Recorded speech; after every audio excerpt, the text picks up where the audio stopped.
Namaskar. Welcome to CIDC Construction Week 2020. It is going to start from 1st December to 5th December and entirely online. And you know the reason is COVID. So in this mega adventure by Construction Industry Development Council, there are several sectional committees have been made. One of that is disaster management. So obviously, in this session, we all gathered here from various aspects of our work, as well as teaching, research, construction, training, capacity building. We have got a galaxy of experts from across the country. So they are going to give their experience through some presentation, which will be shared in the website of CIDC. As far as my involvement in this is that last 14 plus years in NIDM, National Institute of Disaster Management, we have been taking care of capacity building as well as training of engineers, architects, and town planners through various practical sessions as well as visiting the site. So sharing all those experiences in this platform is a rare opportunity, and I am thankful to Dr. P.R. Shorup and his dynamic team who are working in the background to create this platform to express ourselves using this wonderful media that is online. So disaster management per se is, of course, something that which goes beyond our own capacity, whether it is locally, regionally, or nationally. And various disaster types are being identified, and many things are happening in the country and which are affecting our economy. But especially how we look at the disaster management from the COVID situation that made us completely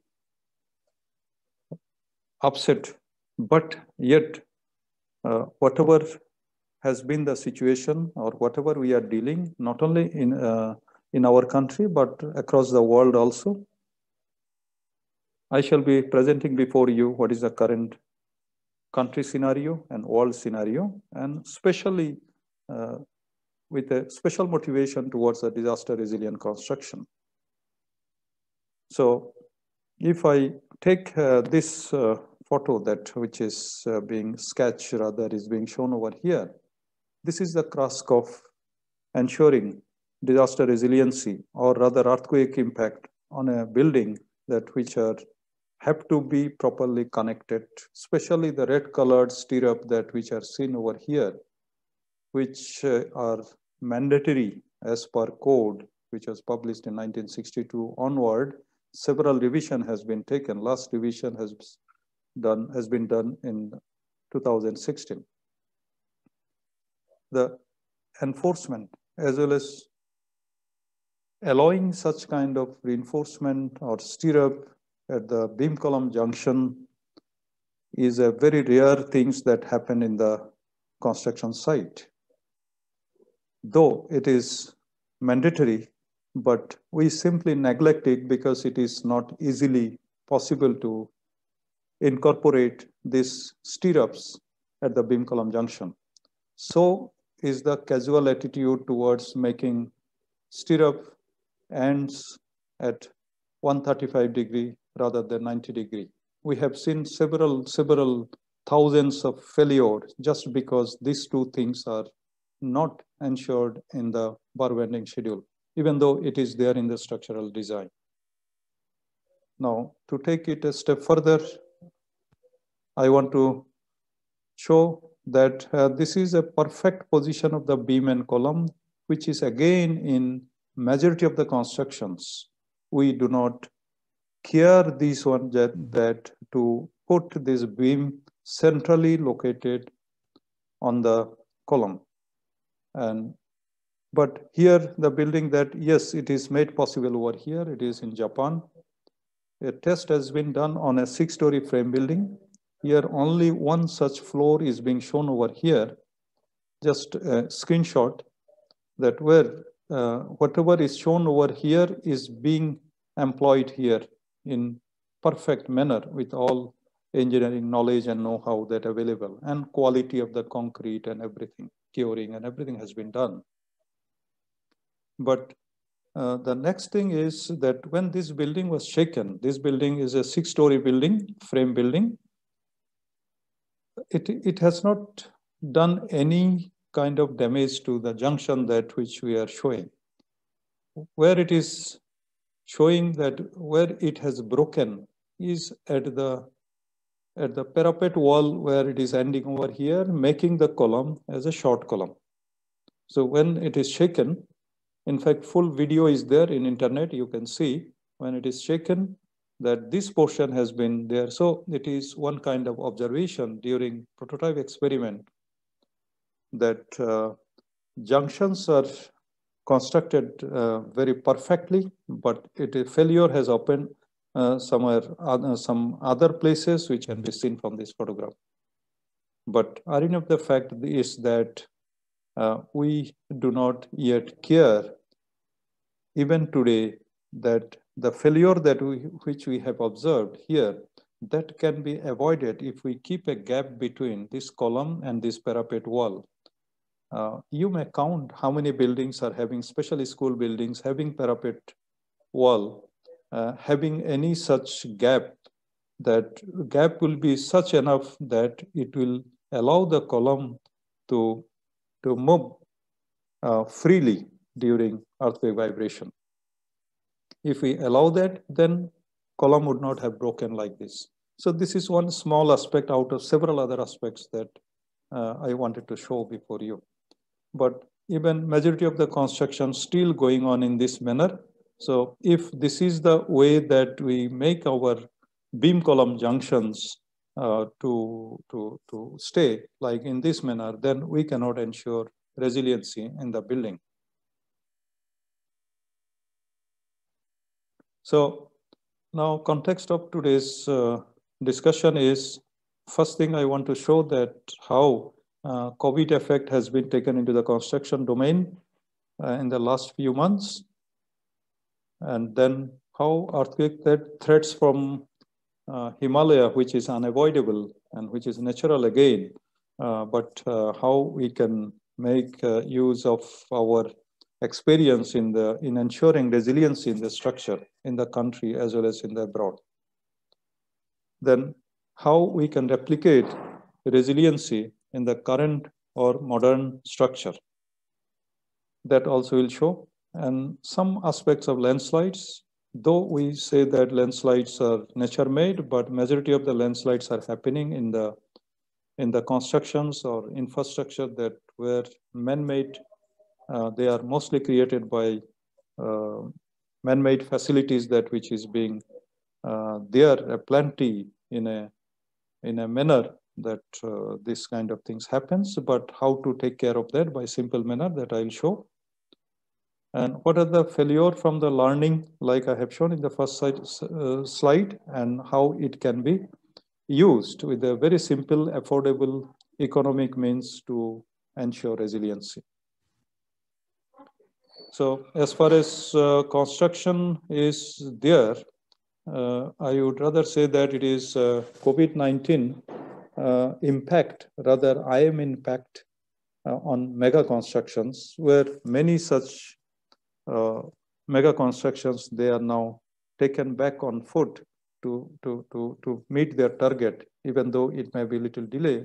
But there are some technology, precast constructions, and many places now they are taking place. So construction pace has increased. You know that a 10-story building or 20-story building can be done in now hours. So that is the pace of construction has taken up. So in the COVID scenario, when construction cannot be stopped, but accelerating the construction with quality and resiliency is the main focus. So these are just a screenshot taken from the Civil Engineering and Construction Review, a magazine that which is very popular in the country since 1988, where you can get that what is the construction scenario in the country. And there are many such international magazines are also there, like International Constructions, where you will see that what is going on where. So in fact, disaster impact, the lessons learned and implementation there, that what is reality. The earthquake threats from Himalaya, which is unavoidable, though, but yet we can assure some resilience in that. BIS code, which are available since 1962, several revisions made, but yet not perfected to the ground. I have shown you something, and I will show more. But how we can ensure those perfections and implementation, that is the main point of this discussion. Many structures which are for thousands of years, they have tested their resiliency, but they are not truly replicated or manifested in the new constructions or modern constructions. So that also I'll show. And there are authorized constructions are there as per paperwork. It is all authorized, but codal provisions are in many of these constructions which are so-called authorized, legal, and which are all, I would say, in paperwork, it is everything there, but codal provisions, they, as per disaster management, as per earthquake, they are unfit in many places or not applicable. Then retrofitting of buildings in the midst of faulty constructions of new ones, even new constructions are going on where they need also retrofitting, which is very sorry state of affair, and it is going on in an unabated manner. So how to take care of those things also, I'll show some example. Training and capacity buildings, and where is the missing link, that also I would like to highlight. Now, as far as what is going on and what are the COVID and construction, what is the international news update is that new lockdown currently exclude construction, 3rd November only. And we are also little unrestrictive in the construction because it occupies a significant part in our GDP as well as in our economy and in the employment also. Construction to continue in France, 29th October. So the construction and building sectors will continue to operate because we cannot avoid that. And US economy recovering from sharpest recession in the history, because in the general expectation for some sectors to see improvement as soon as next year. So the earthquake we record, it happens within few minutes, it comes to our website, we can see that what is the intensity. But this is the Himalaya where continuously that many earthquakes are happening. We are recording them, putting them in the map, in the Google Earth. We know how many of them have happened. We know every statistics. But at the same time, seismologists have projected also that what are the potential earthquakes which are very likely, most likely to happen in any time in near future. See that 8.5 magnitude earthquake, which is overdue over here, which is near to Delhi, Aligarh, Mathura, Agra, Lucknow, within 200 to 300 kilometers from the Himalaya, where such earthquake, they are ready to come anytime. It may burst anytime. But when such earthquake happens, then what are the kind of construction that we are doing and still neglecting or still thinking that after 1950 earthquake, we have not experienced any such big earthquake. But if you still expect that, let it come, then we'll see But it is not the case. Case is that we have to make our building and infrastructure resilient enough as per Indian Standard Code experts and the practice that being done in Japan, Taiwan, Turkey, and other California, and many other earthquake-prone countries. So, Kotivenal House is in Uttarkashi district, which has faced 1991 earthquake in Uttarakhand. But we have a good documentation, one World Encyclopedia for Housing, which is made by Dr. Girish Joshi, who will be also speaking in this session with Dr. Piyush Ratila in Uttarakhand, DMMC. So they have made a very nice documentation on the resiliency of this kind of structure, which are made more than 800 to 1,000 years before in the country. And they have tested with time and time over again that what are the importance of putting earthquake resistant measures in those days when even code was not available. This is worth learning as well as replicating such kind of things in the country, which has not been done so far in a right manner, except in few cases, like confined machinery has taken root now, and many other things have come. So here is a scenario that which is showing that Kotivenal structure, they have withstood the onslaught of earthquake in 1991 or even before that. So construction that survived from earthquake yet not replicated as per current standards are, you see, Assam type house. This is Dhachi Diwari house, Assam type house in Assam northeast area. They are light but very strong. But here wood materials are being used. Here it is brick, here it is some kind of filler material which are very light, but maximum 1 story, 2 story building maximum, but majority are 1 story building. So we cannot ensure, but there is no such proper guideline or no such codal provisions to use such kind of technique to make 3, 4, 5 story building.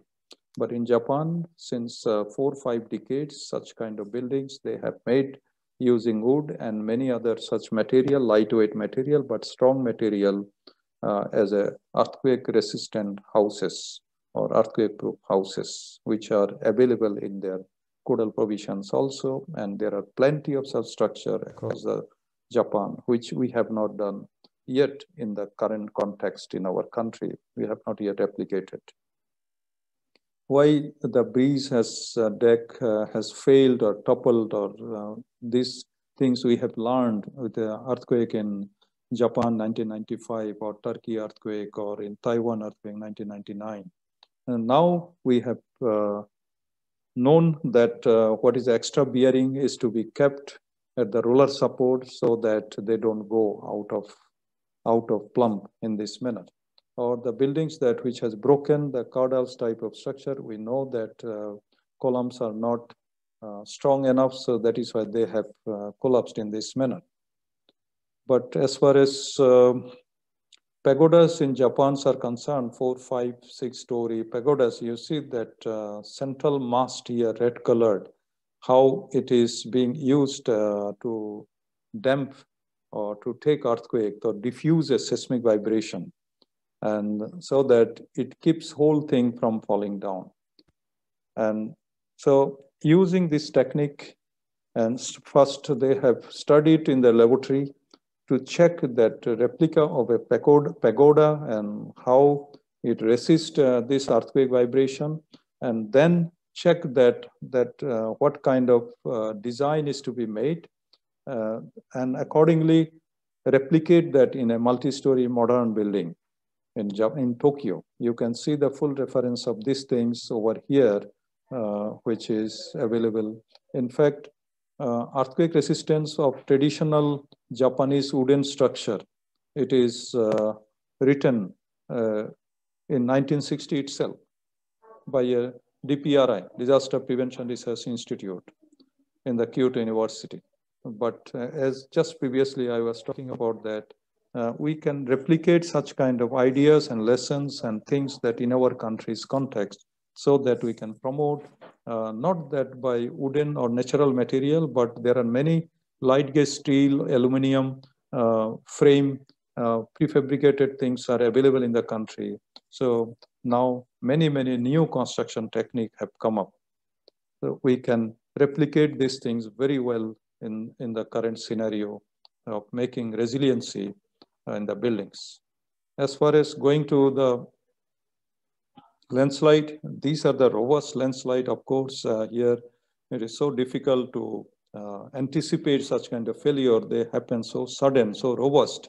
So these are truly a natural one, because in and around nothing is there. Here is a road is there, but here, of course, some construction, some people are living over there, but we never knew that something or what has caused these things because of the rainfall or some anthropogenic causes. So in this case, of course, we have to take the lesson. But whenever such kind of constructions are made and due to earthquake, they are broken, or due to some other landslide, then in that case, we must be cautious enough in making such kind of rail lines or other buildings in this, even expressways and other things, the way that the failure such things, there are a lot of things to learn, and then take repair measures, retrofitting measures in such a way that they should not repeat. But at the same time, whenever we make some constructions in a hilly area where rocks are there, we have taken shelter in the rock, or we have taken this kind of construction we have made in such a nice manner for more than 4 decades. This is in function in India, Himachal Pradesh, that such kind of road that were, in fact, from the basics of the civil engineering theory in soil mechanics or rock mechanics, we do not really replicate such kind of things in the real life. Of course, not in this manner, but we have made such kind of cutting in the hills and then make the facility running for several decades. And it is surely that our experience, I would not say an expertise, rather we have assumed that these will not fail, but it is functioning. So taking advantage from the nature and natural strength, or nature, the gift that we have taken, and we are using it. But it is something like that when on the same road, if we write Ishwar ko yaad kare, then something like that it is, we know something, we do not know something, we do not know, in fact, that what is in store.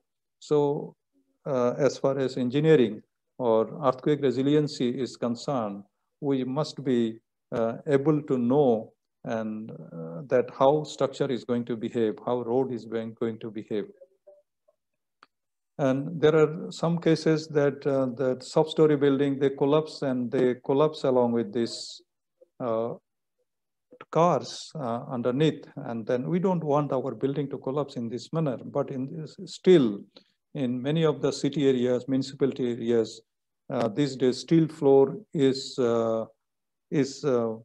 to be ensured. Otherwise, plan will not be passed. So we have all kinds of paperworks, but to facilitate the parking facility, but at the same time, those paperwork doesn't ensure that earthquake resiliency. So we must be cautious enough.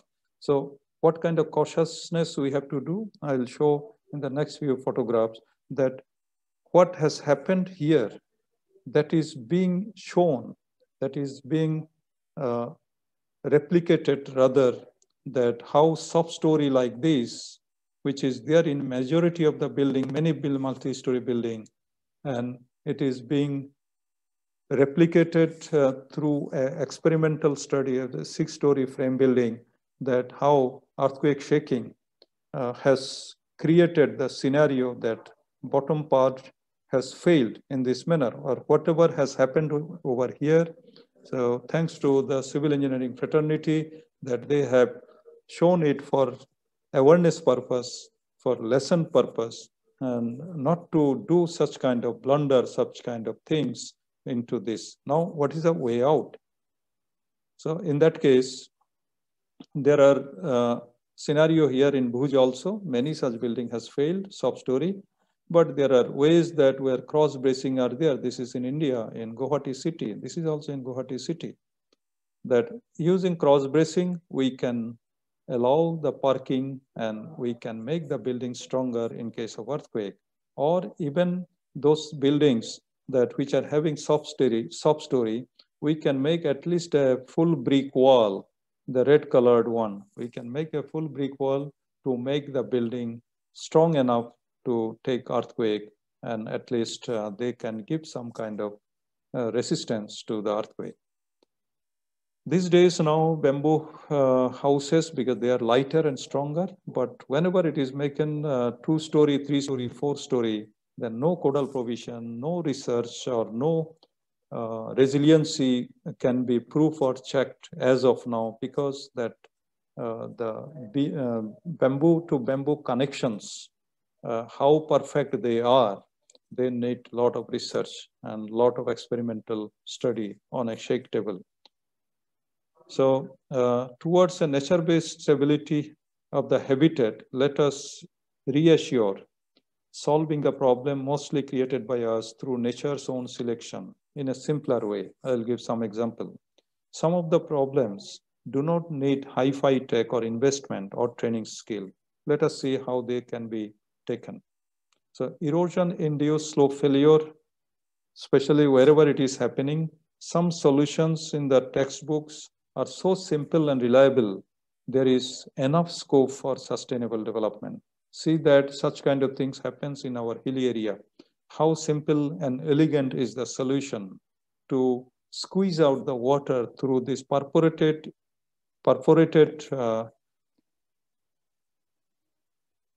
pipeline, inclined little pipeline, and that how they are bringing out the water. So these are the solutions which doesn't need any special skill. This can be done in our hilly area to save them from erosion as well as landslides. Here is one rivulet or stream that where water is flowing, but this portion has got so much eroded. You see that how that can be stabilized by vetiver grass or similar such kind of long-rooted grass. So in that case, we can ensure or we can do this kind of work using our Manrega worker also in our village area, hilly area, to conserve and also bring sustainability to the erosion as well as landslide problem. Whenever we make such kind of national highway or something, we cut the hills and then we make this kind of retaining wall. In fact, such kind of retaining wall is not required. It is unnecessarily.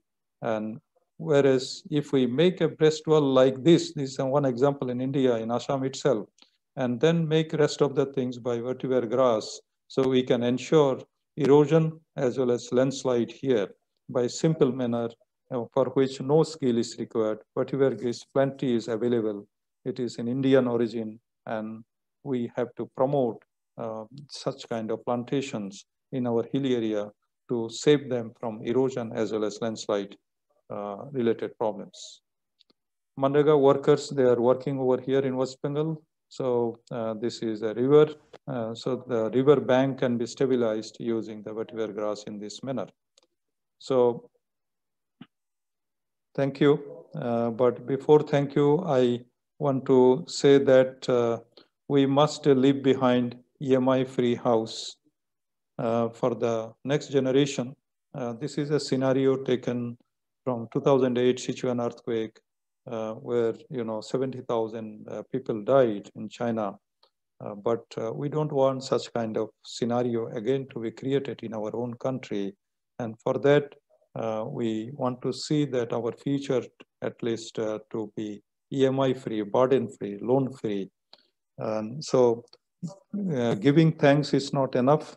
But before ending, I would like to remind that these are the scenario of living in the hill. And this is a Facebook posting that here you can see that the way that 6-story, 7-story building are being constructed in a Zone 5 area, because they don't have any flat land. But there are some ways to construct buildings even in the hilly area. Here nothing has been followed, even though it is under a municipality. state capital, I would say. So here, the kind of vulnerability, which is really we can imagine, but we like engineer who have been teaching or who have been taking many courses, giving a lot of lectures, going to many sites, we cannot stop such kind of vulnerability until and unless there is a radical changes in the mindset as well as in our regulations and the construction fraternity, we come forward. Thank you. Jai Hind. Namaste.